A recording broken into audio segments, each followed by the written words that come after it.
बॉलिवूडचा सर्वात famous villain कोण असं विचारल्यावर तुम्ही पटकन सांगाल की गब्बर सिंग. त्याचप्रमाणे मराठी सिनेमातला सर्वात आयकॉनिक विलन कोण असं विचारल्यावर एकच चेहरा डोळ्यांसमोर येईल आणि तो म्हणजे कवट्या महाकाळ्याचा. पण कटप्पाने बाहुबलीला का मारलं या प्रश्न इतकाच मोठा प्रश्न म्हणजे कवट्या महाकाळ कोण होता.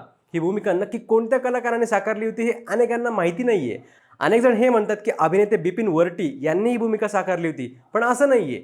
यामागे सुद्धा एक भन्नाट स्टोरी आहे. कवट्या महाकाळ एका मोठ्या कलाकाराने साकारला होता. रामायण मालिकेतलं निषादराज हे पात्र तुम्हाला आठवत असेलच. हे साकारलं होतं सुप्रसिद्ध गुजराती अभिनेते चंद्रकांत पंड्या यांनी. चंद्रकांत यांनी त्यांच्या काळात गुजराती थिएटर गाजवलं होतं. मात्र एक वेळ अशी सुद्धा आली होती जेव्हा त्यांच्याकडे फारसं कामच नव्हतं. त्यावेळी त्यांनी महेश कोठारेंना संपर्क साधला. कोठारे तेव्हा धडाकेबाज चित्रपट करत होते. त्यांनी पंड्या यांना कवट्या महाकाळची भूमिका ऑफर केली. पडद्यावर त्यांचा चेहरा सुद्धा दिसणार नव्हता, तरी पंड्या यांनी ही भूमिका स्वीकारली. सेटवर लक्ष्मीकांत बेर्डे आणि महेश कोठारे हे त्यांना अभिनय समजावून सांगायचे. मग हळूहळू ते स्वतःच करू लागले.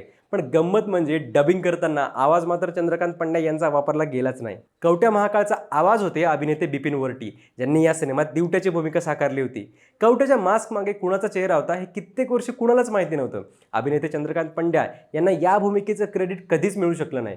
2021 साली त्यांचं निधन झालं. तुम्हाला ही भन्नाट स्टोरी कशी वाटली हे कमेंट्समध्ये नक्की सांगा आणि लगावतीला फॉलो करायला विसरू नका.